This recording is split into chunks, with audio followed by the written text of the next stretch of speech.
ಎಲ್ಲರಿಗೂ ನಮಸ್ಕಾರ. ನಾನು ಡಾಕ್ಟರ್ ಮಂಜುಳಾ. ಈ ದಿನ ಮೆಡಿಕಲ್ ಸೋಷಿಯಾಲಜಿ ಅನ್ನುವಂತಹ ಸಮಾಜಶಾಸ್ತ್ರ ವಿಭಾಗದ ಒಂದು ಬ್ರಾಂಚ್ ಆಗಿರುವಂತಹ ಶಾಖೆ ಆಗಿರುವಂತಹ ಒಂದು ಕ್ಷೇತ್ರವಾಗಿರುವಂತಹ ಅಧ್ಯಯನ ಕ್ಷೇತ್ರವಾಗಿರುವಂತಹ ಮೆಡಿಕಲ್ ಸೋಷಿಯಾಲಜಿ ಅಥವಾ ವೈದ್ಯಕೀಯ ಸಮಾಜಶಾಸ್ತ್ರದ ಬಗ್ಗೆ ನಾವು ಮಾತಾಡೋಣ. ನಿಮ್ಮ ಜೊತೆಗೆ ಈಗಾಗಲೇ ನಾನು ಒಂದು ವಿಡಿಯೋನಲ್ಲಿ ಮಾತಾಡಿದ್ದೀನಿ. ಏನು ವೈದ್ಯಕೀಯ ಸಮಾಜಶಾಸ್ತ್ರ ಅಂತ ಹೇಳಿದ್ರೆ ಏನು ಅಂತ ಹೇಳಿ, ಸಮಾಜಶಾಸ್ತ್ರ ಅಂತ ಹೇಳಿದ್ರೆ ಏನು ಅಂತ ಕೂಡ ನಾವು ಈಗಾಗಲೇ ಮಾತಾಡಿ ಆಗಿದೆ. So what we have to do is this time let us discuss some of the interesting points, that is related terms ಬಗ್ಗೆ ಮಾತಾಡ್ತೀವಿ. ಅಂದರೆ ವೈದ್ಯಕೀಯ ಸಮಾಜಶಾಸ್ತ್ರದಲ್ಲಿ ಯಾವ ಟರ್ಮ್ಸ್ ನಾವು ರಿಲೇಟೆಡ್ ಟರ್ಮ್ಸ್ ಅಂತ ಹೇಳ್ತೀವಿ ಅಂತ ಹೇಳಿದ್ರೆ sociology of health and sociology of disease ಅನ್ನುವಂತಹ ಒಂದು ವಿಷಯದ ಬಗ್ಗೆ ಇವತ್ತು ನಾವು ಮಾತಾಡಲಿದ್ದೇವೆ. ನಿಮಗೆಲ್ಲ ತುಂಬ ಆಶ್ಚರ್ಯ ಆಗ್ಬೋದು, ಸೋಷಿಯಾಲಜಿ ಆಫ್ ಹೆಲ್ತ್ ಅಂತ ಕೂಡ ಇದೆಯಾ ಅಂತ. ಬಿಕಾಸ್ ಇಲ್ಲಿ ತನಕ ಏನು ನೋಡ್ತಾ ಇದ್ವಿ ನಾವು, ರೂರಲ್ ಸೋಷಿಯಾಲಜಿ ನೋಡ್ತಾ ಇದ್ವಿ ಅಥವಾ ಇಂಡಸ್ಟ್ರಿಯಲ್ ಸೋಷಿಯಾಲಜಿನ ನೋಡ್ತಾ ಇದ್ವಿ. ಬಟ್ ಈಗ ನಾವು ನೋಡಬೇಕಾಗಿರೋದು related terms sociology of health, sociology of disease ಅಂತ. ಸಾಮಾನ್ಯವಾಗಿ ನಾವು ಇದನ್ನು ಒಟ್ಟಿಗೆ ಮಾತಾಡ್ತೀವಿ. ಯಾಕಂತ ಹೇಳಿದ್ರೆ ಸೋಷಿಯಾಲಜಿ ಆಫ್ ಡಿಸೀಸ್ ಅಥವಾ sociology of health and illness ಅಂತ ಹೇಳಿ ನಾವು ಇದ್ರ ಬಗ್ಗೆ ಇಲ್ಲಿ ಮಾತಾಡ್ತೀವಿ. ಅಂದರೆ ಆರೋಗ್ಯ ಮತ್ತು ಅನಾರೋಗ್ಯದ ಸಮಾಜಶಾಸ್ತ್ರ ಅನ್ನೋದನ್ನು ನಾವು ಮಾತಾಡ್ತೀವಿ. ಸೊ ಅದನ್ನೇ ನಾನು ಹೇಳ್ತಾ ಇದ್ದೆ. ಗ್ರಾಮೀಣ ಸಮಾಜಶಾಸ್ತ್ರ ಅನ್ನುವಂಥದ್ದನ್ನು ಕೇಳಿದ್ದೀರಿ. Then industrial sociology you have heard about. Many such branches you have heard about. But ಇಲ್ಲಿ ಏನು ಮಾಡಬೇಕಾಗಿದೆ ನಾವು, ಸಮಾಜಶಾಸ್ತ್ರವನ್ನು ಆರೋಗ್ಯಕ್ಕೆ ಸಂಬಂಧಪಟ್ಟ ಹಾಗೆ ಹಾಗೂ ಕಾಯಿಲೆಗೆ ಸಂಬಂಧಪಟ್ಟ, ಅನಾರೋಗ್ಯಕ್ಕೆ ಸಂಬಂಧಪಟ್ಟ ಹಾಗೆ ಅಥವಾ ರೋಗಕ್ಕೆ ಸಂಬಂಧಪಟ್ಟ ಹಾಗೆ ನಾವು ಏನನ್ನು ನೋಡ್ತೀವಿ ಅಥವಾ ಈ ಸಮಾಜಶಾಸ್ತ್ರ, ವೈದ್ಯಕೀಯ ಸಮಾಜಶಾಸ್ತ್ರದಲ್ಲಿ ಅದನ್ನು ಹೇಗೆ ಅಧ್ಯಯನ ಮಾಡಲಾಗುತ್ತೆ ಅನ್ನೋದನ್ನು ಸ್ವಲ್ಪ ಮಟ್ಟಿಗೆ ನಾವು ಅರ್ಥ ಮಾಡ್ಕೊಳ್ಳೋಣ ಅಂತ. ಸಾಮಾನ್ಯವಾಗಿ ಏನಾಗುತ್ತೆ, ಆರೋಗ್ಯದ ಸಮಾಜಶಾಸ್ತ್ರ ಅಥವಾ ಇದನ್ನು ಒಟ್ಟಾರೆ ನಾವು ಏನಂತ ಕರಿತೀವಿ ಅಂತ ಹೇಳಿದ್ರೆ sociology of health and sociology of disease ಅಂತ ಕರೀನೇನೆ ನಾವು. ಒಟ್ಟಾರೆ ಸೋಷಿಯಾಲಜಿ ಆಫ್ ಹೆಲ್ತ್ ಅಂತಲೇ ಅದನ್ನು ನಾವು ಕರಿತೇವೆ. ಬಿಕಾಸ್ ಏನಾಗುತ್ತೆ, ಹೆಲ್ತ್ ಬಗ್ಗೆನೇ ಡಿಸ್ಕಸ್ ಮಾಡೋಕ್ಕೆ ಸಾಧ್ಯ ಆಗಿಲ್ಲದೆ ಇರೋದ್ರಿಂದ ಈ ರೀತಿಯ ಏನೋ ವಿಭಾಗಗಳನ್ನು ಮಾಡ್ಕೋಬೇಕಾಗತ್ತೆ, sociology of health and sociology of disease ಅಂತ. ಯಾಕಂದರೆ ಆರೋಗ್ಯದ ಬಗ್ಗೆ ಮಾತಾಡೋದು ತುಂಬ ಕಾಂಪ್ಲೆಕ್ಸ್ ಆಗಿರುವಂತಹ ಸಂಗತಿ. ಅದು ಅಷ್ಟು ಈಸಿ ಆಗೋದಿಲ್ಲ. ಅನಾರೋಗ್ಯದ ಬಗ್ಗೆ ಮಾಡಿದಂಥ ನೀವು ಇದುವರೆಗೂ ನಡೆದಂತಹ ಹಲವಾರು ಸಂಶೋಧನೆಗಳನ್ನು ಗಮನಿಸಿದ್ರೆ you will come to know that ಆರೋಗ್ಯದ ಬಗ್ಗೆ ನಡೆದಿರುವಂತಹ ಸಂಶೋಧನೆಗಿಂತ ಅನಾರೋಗ್ಯದ ಬಗ್ಗೆ ನಡೆಸಿದಂತಹ ಸಂಶೋಧನೆಗಳು ನಿಮಗೆ ಹೆಚ್ಚಾಗಿ ಸಿಗುತ್ತವೆ. ಯಾಕಂತ ಹೇಳಿದ್ರೆ ಅನಾರೋಗ್ಯವನ್ನು ವಿವರಿಸೋದು ಆರೋಗ್ಯವನ್ನು ವಿವರಿಸೋದಕ್ಕಿಂತ ತುಂಬ ಸುಲಭ ಅನ್ನುವಂಥದ್ದು. ಯಾಕಂದರೆ ನೀವು ಇಲ್ಲಿ ತನಕ ನೋಡಿದ್ರೆ WHO ಏನು ಹೇಳುತ್ತೆ ಅಂತ ಹೇಳಿ, ಆರೋಗ್ಯ ಅಂತಂದರೆ ಕೇವಲ ಮಾನಸಿಕ ಅಥವಾ ದೈಹಿಕ ಅಥವಾ ಸಾಮಾಜಿಕ ಮಾತ್ರವೇ ಅಲ್ಲ, ಅಥವಾ ರೋಗ ಮಾತ್ರ, ದೈಹಿಕವಾದ ರೋಗ ಮಾತ್ರ ಅಲ್ಲ, ಅದು ದೈಹಿಕವಾಗಿಯೂ ಇರಬೇಕು, ಮಾನಸಿಕವಾಗಿಯೂ ಇರಬೇಕು, ಸಾಮಾಜಿಕವಾಗಿಯೂ ಇರಬೇಕು ಅಂತ ಹೇಳೋದ್ರ ಜೊತೆಗೆ ಆಧ್ಯಾತ್ಮಿಕವಾಗಿಯೂ ಇರಬೇಕು ಅನ್ನೋದನ್ನು ಈಗ ಅದು ಆ್ಯಡ್ ಮಾಡಿಕೊಂಡಿದೆ. ಸೊ ಹಾಗಾಗಿ ನಿಮಗೆ ಅರ್ಥ ಆಗುತ್ತೆ, ಆರೋಗ್ಯವನ್ನು ಡಿಫೈನ್ ಮಾಡೋದು this is not that easy task. So that is why all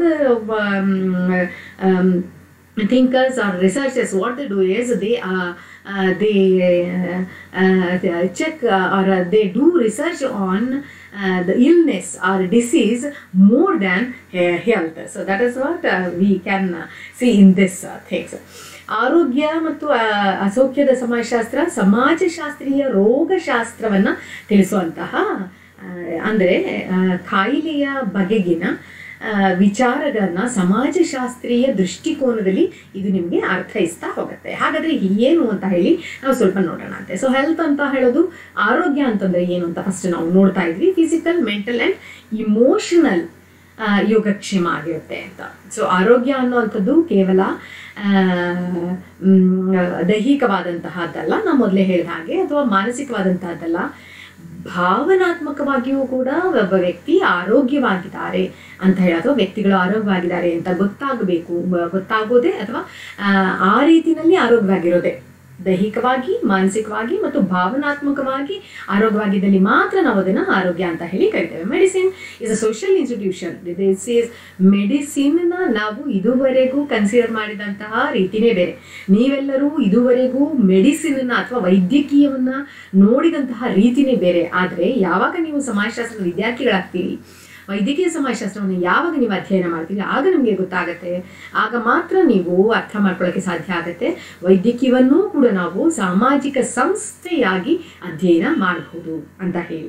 so ಆ ರೀತಿಯಲ್ಲಿ ಅಧ್ಯಯನ ಮಾಡ್ತಾ medicine is a social institute that diagnosis, treats and prevents disease.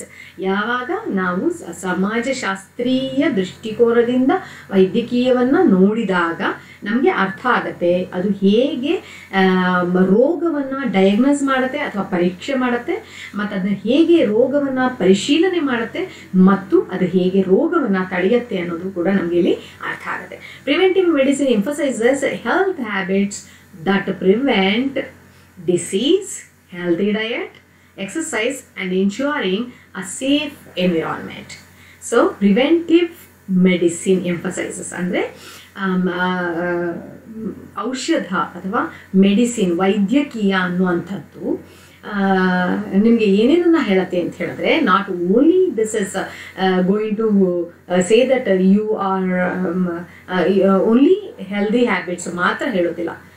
ಅದ್ರ ಜೊತೆಗೇನೆ ರೋಗವನ್ನು ನಿರ್ಬಂಧಿಸೋದ್ರ ಜೊತೆಗೆ ಹೆಲ್ದಿ ಡಯಟನ್ನು ಕೂಡ ಹೇಳುತ್ತೆ. ಅಂದರೆ ಏನನ್ನು ತಿನ್ನಬೇಕು, ಹೇಗೆ ತಿನ್ನಬೇಕು, ಯಾವಾಗ ತಿನ್ನಬೇಕು, ಎಷ್ಟು ತಿನ್ನಬೇಕು ಅನ್ನೋದನ್ನು ಕೂಡ ಇಲ್ಲಿ ನಿಮಗೆ ತಿಳಿಸಲಾಗುತ್ತೆ. Exercise and ensuring a safe environment ಅಂದರೆ ಉತ್ತಮವಾದ ಪರಿಸರವನ್ನು ನೀವು ರೂಪಿಸ್ಕೊಳ್ಳೋಕೆ ಇಲ್ಲಿ ಸಾಧ್ಯ ಆಗುತ್ತೆ. Sociology assumes that a functioning society depends upon healthy people. So sociology, ಅದರಲ್ಲೂ ಸಮಾಜಶಾಸ್ತ್ರ ಏನು ಹೇಳುತ್ತೆ ಅಂತ ಹೇಳಿದ್ರೆ, ಸಮಾಜಶಾಸ್ತ್ರ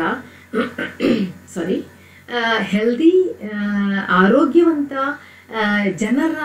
ಜನರು ಮಾತ್ರ ಆರೋಗ್ಯವಂತ ಸಮಾಜವನ್ನು ಕಟ್ಟೋದಕ್ಕೆ ಸಾಧ್ಯ ಅನ್ನೋದನ್ನು ನಂಬಿದಂತಹ ಸಮಾಜಶಾಸ್ತ್ರ ವೈದ್ಯಕೀಯ ಸಮಾಜಶಾಸ್ತ್ರದ ಮೂಲಕ ಆರೋಗ್ಯವಾಗಿರೋದು ಹೇಗೆ ಅನ್ನೋದನ್ನು ಅರ್ಥೈಸ್ತಾ ಹೋಗುತ್ತೆ.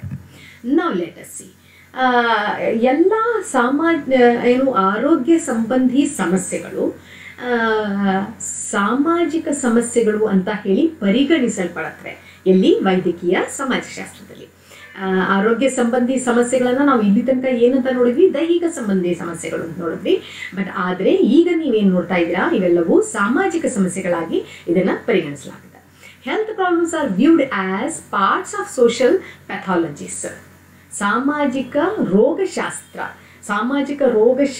ಸಾಮಾಜಿಕ ಅನ್ನುವಂತಹ ಪದ itself says it includes everything: economical, political, environmental, physical, mental, and even political. So it includes everything. Health problems are viewed as ಯಾವುದೇ ಸಮಾಜದಲ್ಲಿ ರೋಗಿಗಳು ಹೆಚ್ಚಿದ್ರೆ ಅಥವಾ ರೋಗದ ಪ್ರಮಾಣ ಹೆಚ್ಚಿದ್ರೆ ಅಥವಾ ಸಾಂಕ್ರಾಮಿಕ ರೋಗಗಳು ಹೆಚ್ಚಿದಾವೆ ಅಂತಂದರೆ ಆ ಸಮಾಜವನ್ನು ಕೇವಲ ಆ ವ್ಯಕ್ತಿಗಳ ರೋಗವನ್ನು ಗುಣಪಡಿಸೋದಕ್ಕೆ ಮಾತ್ರ ನೋಡಬಾರದು. ಅದರ ಬದಲಿಗೆ ಏನು ನೋಡಬೇಕು? ಆ ವ್ಯಕ್ತಿಗಳು ಆ ರೀತಿ ಕಾಯಿಲೆಗೆ ಒಳಗಾಗೋದಕ್ಕೆ ಆ ಸಮಾಜದ ಯಾವ ಯಾವ ಅಂಶಗಳು ಅಲ್ಲಿ ಪ್ರಭಾವ ಬೀರಿವೆ ಅನ್ನೋದನ್ನು ನಾವು ಇಂಪಾರ್ಟೆಂಟ್ ಆಗಿ ನೋಡಬೇಕಾಗತ್ತೆ. ಅದನ್ನು ಇಲ್ಲಿ sociology of medicine and sociology of health and sociology of illness ನೋಡತ್ತೆ ಅಂತ. The healthcare institutions have continuously been responding to changes in all sectors of the society. So healthcare institutions ಏನು ಮಾಡಬೇಕಾಗತ್ತೆ? ಅವು ಕೂಡ ರೆಸ್ಪಾಂಡ್ ಮಾಡಬೇಕಾಗತ್ತೆ. ಯಾವುದರ ಜೊತೆಗೆ? All sectors of the society, ಸಮಾಜದ ಎಲ್ಲ ಭಾಗಗಳ ಬದಲಾವಣೆಗಳಿಗೆ, ಸಮಾಜದ ಎಲ್ಲ ಅಂಗಗಳ ಬದಲಾವಣೆಗೆ ಈ ಮೆಡಿಸಿನ್, ಹೆಲ್ತ್ ಕೇರ್ ಅನ್ನೋದೇನಿದೆ, ಆರೋಗ್ಯ ಕ್ಷೇಮದ ಬಗ್ಗೆ ಅಥವಾ ಆರೋಗ್ಯ ಕಾಳಜಿಯನ್ನು ವಹಿಸುವಂತಹ ಇನ್ಸ್ಟಿಟ್ಯೂಷನ್ಸ್ ಏನಿದ್ದಾವೆ, ಸಂಘ ಸಂಸ್ಥೆಗಳು ಏನಿದ್ದಾವೆ, ಅಂದರೆ ಆಸ್ಪತ್ರೆಯಂತಹ ವ್ಯವಸ್ಥೆ ಏನಿದೆ, ಅದು ಆ ಸಮಾಜದಲ್ಲಿ ಆಗುತ್ತಿರುವ ಬದಲಾವಣೆಗಳನ್ನು ಕೂಡ ಗಮನಿಸ್ಕೋಬೇಕಾಗತ್ತೆ. ಫಾರ್ ಎಕ್ಸಾಂಪಲ್, ನಿಮ್ಗೆ ಒಂದು ಎಕ್ಸಾಂಪಲ್ ಕೊಡ್ತೀನಿ. ಒಂದು ಕಾಲದಲ್ಲಿ ನಾವು ಇಂಜೆಕ್ಷನ್ ಚುಚ್ಚಿಸ್ಕೊಳಕ್ಕೆ ಹೋದರೆ ಅಲ್ಲಿ ಏನು ಮಾಡ್ತಾಯಿದ್ರು? ಇಂಜೆಕ್ಷನನ್ನು ಚುಚ್ಚಿಬಿಟ್ಟು ಅದನ್ನು ಮತ್ತೆ ಬಿಸಿ ನೀರಲ್ಲಿ ಅದೇ ಸಿರಿಂಜನ್ನು ಅಥವಾ ಅದೇ ನೀಡಲನ್ನು ಬಿಸಿ ನೀರಲ್ಲಿ ಹಾಕಿ ಕುದಿಸಿ ಮತ್ತೆ ನೀವು ನೆಕ್ಸ್ಟ್ ಬಂದಾಗ ನಿಮಗೆ ಚುಚ್ಚುತ್ತಾ ಇದ್ರು ಅಲ್ವಾ. ಆಗ ನಮ್ಗೆ ಯಾರಿಗೂ ಕೂಡ ಇದರಿಂದ ನನಗೆ ಕಾಯಿಲೆ ಬರುತ್ತೆ ಆ ಥರದ್ದೆಲ್ಲ ಅರಿವಿನ ಕೊರತೆ ತುಂಬ ಇತ್ತು. ಕ್ರಮೇಣ ಜನರು ಅರ್ಥ ಮಾಡ್ಕೊಳ್ತಾ ಹೋದರು, ಆ ಬಗೆಗಿನ ಅರಿವು ಮೂಡಿಸ್ಲಾಗ್ತಾ ಹೋಯಿತು, ಆ ಬಗೆಗಿನ ಶಿಕ್ಷಣ ದೊರೀತಾ ಹೋಯಿತು. ಆ ಮೂಲಕ ಯೂಸ್ ಆ್ಯಂಡ್ ಥ್ರೂ ಸಿರಿಂಜಸ್ಸನ್ನು ನಾವು ಬಳಕೆ ಮಾಡೋದಕ್ಕೆ ಶುರು ಮಾಡಿದ್ವಿ. ಸೊ ಹೀಗೆ ಸಣ್ಣ ಸಣ್ಣ ಸಂಗತಿಗಳನ್ನ ನೀವು ಗಮನಿಸ್ತಾ ಹೋದರೆ ಹೇಗೆ ಬೇರೆ ಬೇರೆ sectors family, for example family ತಗೊಳ್ಳಿ, ಚಿಕ್ಕ ಕುಟುಂಬ ಅನ್ನುವಂತಹ ಕಾನ್ಸೆಪ್ಟ್ ನಮ್ಮ ಸಮಾಜಕ್ಕೆ ಯಾವಾಗ ಅಳವಡಿಸ್ತಾ ಹೋದರು ಅಂತ ಅಂದರೆ ಯಾವಾಗ ವಿಭಕ್ತ ಕುಟುಂಬ ಅನಿವಾರ್ಯ ಆಯಿತು ಆಗ ಸಹಜವಾಗಿ ಚಿಕ್ಕ ಕುಟುಂಬ ಅನ್ನುವಂತಹ ಕಾನ್ಸೆಪ್ಟನ್ನು ಈವನ್ ಹೆಲ್ತ್ ಕೇರ್ ಇನ್ಸ್ಟಿಟ್ಯೂಷನ್ಸ್ ಕೂಡ ಅಳವಡಿಸ್ಕೊಂಡ್ರು. That also you know very well, because ಯಾಕೆ ನಾವು ವಿಭಕ್ತ ಕುಟುಂಬ ಆದ್ವಿ ಅನ್ನೋದು ತುಂಬ ಸಮಾಜಶಾಸ್ತ್ರಕ್ಕೆ ಸಂಬಂಧಪಟ್ಟಂತಹ ವಿಷಯ ಆಗಿದ್ದು, ಅದು ನಿಮಗೆಲ್ಲ ಗೊತ್ತೇ ಇದೆ. ಸೊ ಅಂತಹ ವಿಷಯವನ್ನು ನಾವು ಹೇಗೆ ಅಂದರೆ ನಾನು ಏನು ಹೇಳಕ್ಕೆ ಹೊರಟಿದ್ದೀನಿ ಅಂದರೆ ಹೆಲ್ತ್ ಕೇರ್ ಇನ್ಸ್ಟಿಟ್ಯೂಷನ್ಸು ಸಮಾಜದ ವಿವಿಧ ಅಂಗಗಳಲ್ಲಿ ಆಗುವಂತಹ ಬದಲಾವಣೆಗೆ ತಕ್ಕನಾಗಿ ತಾನು ಬೆಳೀತಾ ಹೋಗಬೇಕು, ಬದಲಿಸ್ಕೊಳ್ತಾ ಹೋಗಬೇಕಾಗತ್ತೆ. ಅದನ್ನು ನಾವು ಇಲ್ಲಿ ನೋಡ್ತೇವೆ. Then medical sociologists are interested in how social transitions with the political or economic, ಅದು ಪೊಲಿಟಿಕಲ್ ಆದರೂ ಆಗಿರ್ಬೋದು ಅಥವಾ ಆರ್ಥಿಕ ಆದರೂ ಆಗಿರ್ಬೋದು, affect health care systems. So vice versa, this is vice versa. ಹೇಗೆ ಮೆಡಿಕಲ್ ಸೋಷಾಲಜೀಸ್ ಅವರು ಏನು ಮಾಡ್ತಾರೆ ಅಂತ ಹೇಳಿದ್ರೆ ಸಾಮಾಜಿಕ ಬದಲಾವಣೆಗಳು ಹೇಗೆ ಹೆಲ್ತ್ ಕೇರ್ ಸಿಸ್ಟಮ್ ಮೇಲೆ ಅಫೆಕ್ಟ್ ಮಾಡುತ್ತೆ ಅಂತ. ಇಷ್ಟು ತನಕ ನಾವು ಈ ಮೊದಲ ಪಾಯಿಂಟಲ್ಲಿ ಏನು ನೋಡ್ತಾ ಇದ್ವಿ, ಹೆಲ್ತ್ ಕೇರ್ ಸಿಸ್ಟಮ್ಸು ಹೇಗೆ ಹೇಗೆ ಸಮಾಜ ಬದಲಾವಣೆ ಆಗುತ್ತೋ ಅವುಗಳ ರೀತಿಯಲ್ಲಿ ಹೆಲ್ತ್ ಕೇರ್ ಸಿಸ್ಟಮ್ ಕೂಡ ಬದಲಾಗ್ತಾ ಹೋಗಬೇಕು. ಈ ಪಾಯಿಂಟಲ್ಲಿ ಏನು ಹೇಳ್ತಾ ಇದ್ದೀವಿ ಅಂತ ಹೇಳಿದ್ರೆ ಹೆಲ್ತ್ ಕೇರ್ ಸಿಸ್ಟಮ್ಗೆ ಸಮಾಜದ ಬದಲಾಗುತ್ತಿರುವ ಯಾವ ಯಾವ ಅಂಶಗಳು ಕಾರಣ ಆಗ್ತಾ ಇದೆ ಅಥವಾ ಹೆಲ್ತ್ ಕೇರ್ನ ಮೇಲೆ ಯಾವ ಅಥವಾ ಆರೋಗ್ಯ ಕ್ಷೇಮದ ವ್ಯವಸ್ಥೆಯ ಮೇಲೆ ಯಾವ ಯಾವ ಅಂಶಗಳು ಪ್ರಭಾವ ಬೀರ್ತಾ ಇದೆ ಅನ್ನೋದನ್ನು ಕೂಡ ನಾವು ಇಲ್ಲಿ ನೋಡಬೇಕಾಗತ್ತೆ. Then now let us come to the actual point, that is sociology of health. Sociology of health ಅಂತ ಹೇಳಿದ್ರೆ ಏನು ಅಂತ ಹೇಳಿ ನೀವು ಇಲ್ಲಿ ನೋಡ್ತಾ ಹೋಗೋಣ. The sociology of health studies ಆರೋಗ್ಯ ಸಮಾಜಶಾಸ್ತ್ರ ಏನನ್ನ ಅಧ್ಯಯನ ಮಾಡುತ್ತೆ ಅಂತ ಅಂದರೆ the interaction between society and health. ಯಾವಾಗಾದರೂ ನಾವು ಆಲೋಚನೆ ಮಾಡಿದ್ವಾ, ಮೆಡಿಕಲ್ ಸೋಷಾಲಜಿ ಓದೋಕ್ಕಿಂತ ಮೊದಲೇ ನಾವು ಆಲೋಚನೆ ಮಾಡಿದ್ವಾ ಸೊಸೈಟಿ ಮತ್ತು ಹೆಲ್ತ್ ಮಧ್ಯೆ ಒಂದು ಇಂಟ್ರಾಕ್ಷನ್ ಇರುತ್ತೆ ಅಂತ ಹೇಳಿ? ಇಲ್ಲ ಅಲ್ವಾ? ಸೊ ಅಂದರೆ ಅದರ ಅರ್ಥ the interaction between society and ಹೆಲ್ತನ್ನು ಇಲ್ಲಿ ಅಭ್ಯಾಸ ಮಾಡಬೇಕಾಗತ್ತೆ ನಾವು. ಸೊ ಸೋಷಾಲಜಿ ಆಫ್ ಹೆಲ್ತ್ ಆ ಕೆಲಸವನ್ನು ಮಾಡುತ್ತೆ. ಯಾಕೆ ಅಂತ ಹೇಳಿದ್ರೆ ಯಾವಾಗ ಸಮಾಜ ಮತ್ತು ಆರೋಗ್ಯದ ನಡುವಿನ ಇಂಟರಾಕ್ಷನನ್ನು ನಾವು ಅರ್ಥ ಮಾಡ್ಕೊಳ್ಳಿಲ್ಲ ಅಂತಾದರೆ ಆ ಸಮಾಜದ ಆರೋಗ್ಯದ ಬಗ್ಗೆ ಅಥವಾ ಆ ಸಮಾಜದ ರೋಗದ ಬಗ್ಗೆ ಕೂಡ ನಾವು ಅರ್ಥ ಮಾಡ್ಕೊಳ್ಳೋಕ್ಕೆ ಸಾಧ್ಯ ಆಗೋಲ್ಲ. Test how social life effects morbidity or vice versa. ಅಂದರೆ ಆ ಸಮಾಜದ ರೋಗ ಲಕ್ಷಣಗಳನ್ನು ಅಥವಾ ಅಸೌಖ್ಯತೆಯನ್ನು ಹೇಗೆ ಸಮಾಜದ ಮೇಲೆ ಸಾಮಾಜಿಕ ಜೀವನ ಇಫೆಕ್ಟ್ ಮಾಡುತ್ತೆ ಅನ್ನೋದನ್ನ ಕೂಡ ನಾವು ಅರ್ಥ ಮಾಡ್ಕೋಬೇಕಾಗತ್ತೆ. ಅಥವಾ ವೈಸ್ ವರ್ಸ, ಇದಕ್ಕೆ ಬದಲಾಗಿ ಇದರ ಮೇಲೆ ಸಾಮಾಜಿಕ ಜೀವನ ಇದರ ಮೇಲೆ ಹೇಗೆ ಎಫೆಕ್ಟ್ ಆಗುತ್ತೆ ಅನ್ನೋದನ್ನು, ಅಂದರೆ ಮಾರ್ಬಿಡಿಟಿ ಮೇಲೆ ಹೇಗೆ ಎಫೆಕ್ಟ್ ಆಗುತ್ತೆ ಅನ್ನೋದನ್ನು ಕೂಡ ನಾವು ಅಭ್ಯಾಸ ಮಾಡೋಕ್ಕೆ ಸಾಧ್ಯ ಆಗುತ್ತೆ ಥ್ರೂ ಸೋಷಾಲಜಿ ಆಫ್ ಹೆಲ್ತ್ ಅಥವಾ with the help of sociology of health. Sociology of health studies health relation to family, occupation et cetera.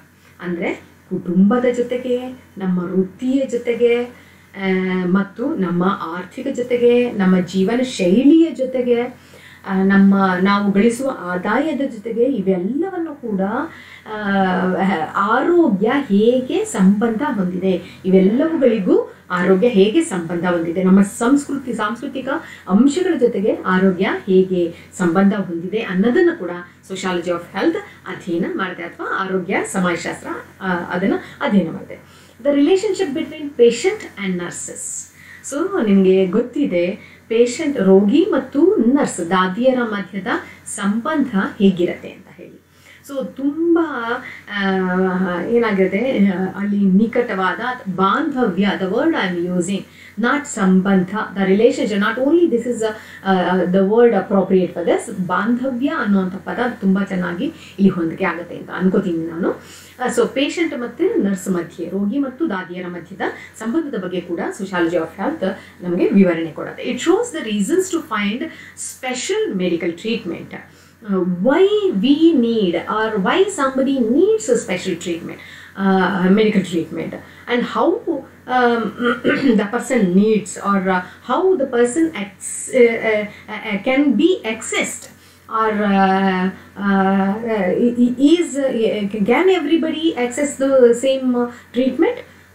That is also the medical sociology of health investigates. Then why we have to study sociology of health? What all the scope of ಇದರ scope ಏನಿದೆ ಅಥವಾ ವ್ಯಾಪ್ತಿ ಏನಿದೆ ಅಂತ ಹೇಳಿ ಮತ್ತೆ ನೋಡೋದಾದರೆ ನಾವು, the sociology of health is concern with, ಯಾವುದನ್ನು ಒಳಗೊಳ್ಳುತ್ತೆ ಸೋಷಿಯಾಲಜಿ ಆಫ್ ಹೆಲ್ತ್ ಅಥವಾ ಆರೋಗ್ಯ ಸಮಾಜಶಾಸ್ತ್ರ ಯಾವುದನ್ನು ಒಳಗೊಳ್ಳುತ್ತೆ ಅಂತ ಹೇಳಿದ್ರೆ, the social origins of health, ಆರೋಗ್ಯದ ಸಾಮಾಜಿಕ ಆರಂಭವನ್ನು ಅಥವಾ ಸಾಮಾಜಿಕವಾಗಿ ಹೇಗೆ ಆರೋಗ್ಯ ಅನ್ನುವಂತಹ ಕಾನ್ಸೆಪ್ಟ್ ಆರಂಭ ಆಯಿತು ಅಥವಾ ಪರಿಕಲ್ಪನೆ ಸಮಾಜಶಾಸ್ತ್ರದ ದೃಷ್ಟಿಕೋನದ ಮೂಲಕ ನಾವು ಆರೋಗ್ಯವನ್ನು ನೋಡೋ ರೀತಿನೇ ಬೇರೆ. ಸೊ ಹಾಗೆ ಉಂಟಾದಂತಹ ಆರೋಗ್ಯವನ್ನು, ಅದರ ಉಗಮವನ್ನು, ಸಾಮಾಜಿಕ ಉಗಮವನ್ನು, ಆರೋಗ್ಯದ ಸಾಮಾಜಿಕ ಉಗಮವನ್ನು ಸೋಷಿಯಾಲಜಿ ಆಫ್ ಹೆಲ್ತ್ ಅಧ್ಯಯನ ಮಾಡುತ್ತೆ. ಕ್ಲಾಸ್ ಆ್ಯಂಡ್ ಹೆಲ್ತ್ ಇನ್ಇಕ್ವಾಲಿಟೀಸ್, ನಿಮಗೆ ಗೊತ್ತೇ ಇದೆ ಕ್ಲಾಸ್ ಮತ್ತು ಆರೋಗ್ಯದ ಬಗ್ಗೆ, ವರ್ಗ ಮತ್ತು ಆರೋಗ್ಯದ ಬಗ್ಗೆ ಮಧ್ಯದಲ್ಲಿ ಎಂತಹ ಇನ್ಇಕ್ವಾಲಿಟಿ ಇದೆ ಅಂತ ಹೇಳಿ ನಿಮಗೆ ಗೊತ್ತಿದೆ. ಅಸಮಾನತೆ ಅನ್ನೋದು ಹೇಗಿದೆ ಅನ್ನೋದು ನಿಮಗೆ ಆಗಲೇ ಗೊತ್ತಿದೆ. ಅಂದರೆ ಯಾವ ವರ್ಗ ಹೆಚ್ಚಿನ ಮಟ್ಟಿನ ಆರೋಗ್ಯವನ್ನು ಹೊಂದತ್ತೆ ಅಥವಾ ಆರೋಗ್ಯ ಸೌಲಭ್ಯವನ್ನು ಹೊಂದತ್ತೆ ಅನ್ನೋದನ್ನು ಕೂಡ ನೀವು ಈಗಾಗಲೇ ಅರ್ಥ ಮಾಡ್ಕೋತಾ ಇರ್ತೀರಿ. ಸೊ ಅದನ್ನು ಕೂಡ ಆರೋಗ್ಯ ಸಮಾಜಶಾಸ್ತ್ರ ಅಧ್ಯಯನ ಮಾಡಿದೆ. ಸೈಕೋಸೋಷಿಯಲ್ ಇನ್ಇಕ್ವಾಲಿಟೀಸ್ ಅಂದರೆ ಮನೋಸಂಬಂಧಿ ಮತ್ತು ದೈಹಿಕ ಸಂಬಂಧಿ ಅಸಮಾನತೆಗಳನ್ನು ಕೂಡ ಇದು ಒಳಗೊಳ್ಳುತ್ತೆ. ಅಂದರೆ ಆರೋಗ್ಯ ಸಮಾಜಶಾಸ್ತ್ರ ತನ್ನ ಅಧ್ಯಯನ ವಿಷಯದಲ್ಲಿ ಹೇಗೆ ದೈಹಿಕ ಅಂಶಗಳು ಮತ್ತು ಮನೋದೈಹಿಕವಾದ ಸಾಮಾಜಿಕ ಅಂಶಗಳು ಹೇಗೆ ಅಲ್ಲಿ ಇನ್ಇಕ್ವಾಲಿಟಿ, ಅಸಮಾನತೆಯನ್ನು ಹೊಂದಿವೆ ಅನ್ನೋದನ್ನು ಕೂಡ ಇದು ನಿಮಗೆ ವಿವರಣೆ ಕೊಡುತ್ತೆ. Neo material effects on health ಅಂದರೆ ಏನಾಗುತ್ತೆ, ಕೆಲವು ಸಲ ಹಲವಾರು ಭೌತಿಕ ಸಂಗತಿಗಳು ಕೂಡ ಅಥವಾ ಭೌತಿಕ ವಸ್ತುಗಳು ಕೂಡ ನಮ್ಮ ಆರೋಗ್ಯದ ಮೇಲೆ ಬಳಕೆ ಆಗುತ್ತೆ. ಯಾವಾಗ ನಮ್ಮ ಜೀವನ ಶೈಲಿಯನ್ನು ಅಧ್ಯಯನ ಮಾಡಿದಾಗ ಮಾತ್ರ ನಾವು ಯಾವ ರೀತಿಯ ಭೌತಿಕ ವಸ್ತುಗಳನ್ನು ಬಳಸ್ತಾ ಇದ್ದೀವಿ ಅನ್ನೋದು ನಮಗೆ ಗೊತ್ತಾಗ್ತಾ ಹೋಗುತ್ತೆ. ಸೊ ಅದರ ಮೂಲಕ ಆರೋಗ್ಯವನ್ನು ಅಧ್ಯಯನ ಮಾಡೋಕ್ಕೆ ಸಾಧ್ಯ ಅನ್ನೋದು ಆರೋಗ್ಯ ಸಮಾಜಶಾಸ್ತ್ರ. ಎಥ್ನಿಸಿಟಿ, ರೇಸ್ ಆ್ಯಂಡ್ ಹೆಲ್ತ್, ಹೇಗೆ ಒಂದು ಜನಾಂಗೀಯ ಸಂಗತಿಗಳು, ಅದರ ಸಂಪ್ರದಾಯಗಳು, ಅದರ ರೀತಿ ರಿವಾಜುಗಳು ಕೂಡ ಮತ್ತು ಆರೋಗ್ಯದ ಜೊತೆಗೆ ಇವೆರಡರ ಸಂಬಂಧ ಹೇಗಿದೆ ಅನ್ನೋದು ಆರೋಗ್ಯ ಸಮಾಜಶಾಸ್ತ್ರದ ವಿಷಯ ಆಗಿರುತ್ತೆ. Then gender and health, it was very important. ನಿಮಗೆ ಗೊತ್ತೇ ಇದೆ ಆರೋಗ್ಯ ಮತ್ತು ಜೆಂಡರ್, ಲಿಂಗತ್ವಕ್ಕೆ ಇರುವಂತಹ ಸಂಬಂಧ, ಲೆಟ್ ಮೀ ಸೇ ಸಂಬಂಧ.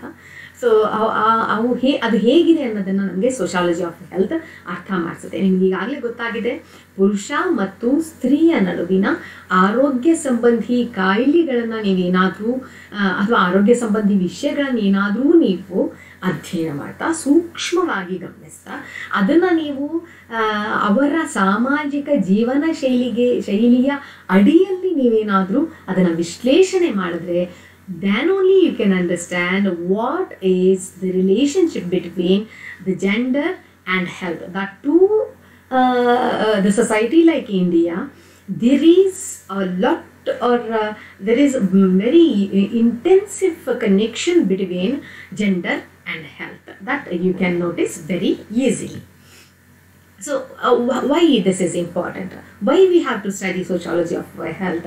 Why we have to understand sociology of health, and in what way it helps us to understand society and health both? So let us see. Health and medicine has been an important specialty of sociology. So ವೈದ್ಯಕೀಯ ಸಮಾಜಶಾಸ್ತ್ರ ಅನ್ನುವಂಥದ್ದು ಆರೋಗ್ಯ ಮತ್ತು ವೈದ್ಯಕೀಯ ಇವೆರಡನ್ನೂ ಕೂಡ ಅತ್ಯಂತ ವಿಶೇಷವಾದಂತಹ ಕ್ಷೇತ್ರವಾಗಿ ಅಧ್ಯಯನ ಮಾಡುತ್ತೆ. ನೀವು ನೋಡಿದ್ದೀರಾ ಇಂಡಸ್ಟ್ರಿಯಲ್ ಸೋಶಾಲಜಿ ಫಾರ್ ಎಕ್ಸಾಂಪಲ್, ಅಥವಾ ಗ್ರಾಮೀಣ ಸಮಾಜಶಾಸ್ತ್ರ ತುಂಬ ನಿಮಗೆ ಪರಿಚಯ ಇರುವಂಥ ವಿಷಯನೇ ಮಾತಾಡೋದಾದರೆ ಗ್ರಾಮೀಣ ಸಮಾಜಶಾಸ್ತ್ರ ಅನ್ನೋದನ್ನು ನೀವು ನೋಡ್ತೀರಾ. ಅಲ್ಲಿ ಏನನ್ನು ಅಧ್ಯಯನ ಮಾಡಲಾಗುತ್ತೆ, ಗ್ರಾಮಕ್ಕೆ ಸಂಬಂಧಪಟ್ಟಂತಹ ಸಂಗತಿಗಳನ್ನು ನಾವು ನೋಡ್ತಾ ಹೋಗ್ತೇವೆ. ಸೊ ಹಾಗೆ ಇಲ್ಲಿ ವೈದ್ಯಕೀಯ ಸಮಾಜಶಾಸ್ತ್ರದಲ್ಲಿ ಆರೋಗ್ಯ ಸಮಾಜಶಾಸ್ತ್ರ ಅನ್ನುವಂಥದ್ದು ಏನಿದೆ, ವೈದ್ಯಕೀಯ ಸಮಾಜಶಾಸ್ತ್ರದ ಭಾಗವಾಗಿ ಆರೋಗ್ಯ ಸಮಾಜಶಾಸ್ತ್ರ ಅಂತ ಏನಿದೆ, ಅದು ಏನು ಮಾಡುತ್ತೆ ಅಂತಂದರೆ ಆರೋಗ್ಯವನ್ನು ಮತ್ತು ವೈದ್ಯಕೀಯವನ್ನು ಎರಡನ್ನ ಅದು ಅತ್ಯಂತ ವಿಶೇಷ ಕ್ಷೇತ್ರವಾಗಿ ಅಧ್ಯಯನ ಮಾಡುತ್ತೆ. Then social policy research and economics. Of course, it makes us to understand what are the social policy researches are happening and why we have to research on social policies, because whether the policies are policies suit for that particular social condition, or those how the economical conditions affect on health, these things all we have to understand. Then only we can understand the whole society and the health concept, what society believes. So that in that how this sociology of health helps us. Then demographic changes. So what are the demographic changes are happening? Population growth, or what you call janana pramana, marana pramana, ಮತ್ತು ಶಿಶು ಹತ್ಯೆ, ನಿಮಗೆ ಗೊತ್ತಿದೆ ಭ್ರೂಣ ಹತ್ಯೆ ಅಥವಾ ಶಿಶು ಮರಣ, ಮಾತೃ ಮರಣ, ಇಂಥವೆಲ್ಲವೂ ಕೂಡ ಡೆಮೋಗ್ರಫಿಕ್ ಚೇಂಜಸ್. ಅಂದರೆ ಇಲ್ಲಿ ಆಗುವಂತಹ ಬದಲಾವಣೆಗಳು ಎಲ್ಲವೂ ಕೂಡ ಇಲ್ಲಿ ಏನು ಮಾಡುತ್ತೆ, ಸೋಷಾಲಜಿ ಆಫ್ ಹೆಲ್ತ್ ನಮಗೆ ಅರ್ಥ ಮಾಡಿಸುತ್ತೆ. ಯಾಕೆ ಇದು ಆಗ್ತಾ ಇದೆ, ಸೋಷಲ್ ವ್ಯೂ ಪಾಯಿಂಟಲ್ಲಿ ಮಾತ್ರ ನಮಗೆ ಇದೆಲ್ಲವೂ, ಸೋಷಾಲಜಿಕಲ್ ವ್ಯೂ ಪಾಯಿಂಟಲ್ಲಿ ಮಾತ್ರ ನಾವು ನೋಡಿದಾಗ ನಮಗೆ ಇದೆಲ್ಲ ಅರ್ಥ ಆಗೋಕ್ಕೆ ಸಾಧ್ಯ ಆಗುತ್ತೆ. The effects of the population ageing. So ಒಂದು ರಾಷ್ಟ್ರ ಅಥವಾ ಒಂದು ಸಮಾಜ ಏಜಿಂಗ್ ಪಾಪ್ಯುಲೇಷನನ್ನು ಹೊಂದ್ತಾ ಹೋದರೆ ಹೆಚ್ಚು ಹೆಚ್ಚು ಏಜಿಂಗ್ ಪಾಪ್ಯುಲೇಷನ್, ಇದರ ಸಣ್ಣ ವಯಸ್ಸಿನ ಮಕ್ಕಳು ಅಥವಾ ವೃದ್ಧರ ಸಂಖ್ಯೆ ಯಾವ ಸಮಾಜದಲ್ಲಿ ಹೆಚ್ಚಿದೆಯೋ ಆ ಸಮಾಜವನ್ನು ನಾವು ತುಂಬ ಡೆವಲಪ್ಡ್ ಸೊಸೈಟಿ ಅಂತ ಕರೆಯೋದಕ್ಕೆ ಸಾಧ್ಯ ಆಗೋದಿಲ್ಲ. Because both are dependent. So ಹಾಗಾಗಿ ನಾವು ಇಲ್ಲಿ ಏನು ಮಾಡ್ತೀವಿ, ಇದನ್ನೆಲ್ಲ ನಮಗೆ ಅರ್ಥೈಸೋದು ಯಾವುದು ಅಂತ ಹೇಳಿದ್ರೆ sociology of health. So immigration trends, ಯಾವ ರೀತಿ ಜನರು ಇಮ್ಮಿಗ್ರೇಟ್ ಆಗ್ತಾರೆ, ಯಾವ ವಿಷಯದಿಂದ ಯಾವ ವಿಷಯಕ್ಕೆ, ಯಾವ ಪ್ರದೇಶದಿಂದ ಯಾವ ಪ್ರದೇಶಕ್ಕೆ, ಹೇಗೆ ಇಮ್ಮಿಗ್ರೇಷನ್ ಅನ್ನುವಂಥದ್ದು ನಡೆಯುತ್ತೆ ಅನ್ನುವಂಥದ್ದು. Then pointed out that illness is becoming increasingly intertwined with poverty and deprivation. Of course WHO 2008 ಹೇಳುತ್ತೆ ಹೇಗೆ ಪಾವರ್ಟಿ ಮತ್ತು ಡಿಪ್ರಿವೇಷನ್ ಅನ್ನುವಂಥದ್ದು ಹೇಗೆ ಇಲ್ನೆಸ್ ಜೊತೆಗೆ ಸಂಬಂಧವನ್ನು ಹೊಂದಿದೆ ಅನ್ನೋದನ್ನು ಕೂಡ WHO ನಮಗೆ ಹೇಳಿದೆ. ಸೊ ಆ ನಿಟ್ಟಿನಲ್ಲಿ ಕೂಡ ಸೋಷಾಲಜಿ ಆಫ್ ಹೆಲ್ತ್ ನಮಗೆ ಸಹಾಯ ಮಾಡುತ್ತೆ. Now just let us brief out, or let us recall the things. ಒಂದಷ್ಟು ಪ್ರಶ್ನೆಗಳು ಇಲ್ಲಿ ಇವೆ. ಆ ಪ್ರಶ್ನೆಗಳನ್ನು ನೀವು ನನಗೆ ಉತ್ತರ ಕೊಡ್ತಾ ಹೋದರೆ I can say that whether you have understood the things or not. Okay, I just because here ನೀವು ನನ್ನ ಎದುರಿಗೆ ಇಲ್ಲ, ಸೊ ಹಾಗಾಗಿ I can not ask questions with you. I just show the questions and ನೀವು ಅದರ ಬಗ್ಗೆ ಯೋಚನೆ ಮಾಡ್ತಾ ಹೋಗಿ ಯಾವುದು ಉತ್ತರ ಸರಿ ಇದೆ ಅಂತ ಹೇಳಿ. Health is a state of complete well being including. ಆರೋಗ್ಯ ಅನ್ನುವಂಥದ್ದು ಸಂಪೂರ್ಣ ಯೋಗಕ್ಷೇಮವನ್ನು ಹೊಂದಿರುವ ಪರಿಸ್ಥಿತಿ ಆಗಿದೆ. ಅದು ಯಾವ್ಯಾವುದನ್ನು ಒಳಗೊಳ್ಳುತ್ತೆ ಅಂದರೆ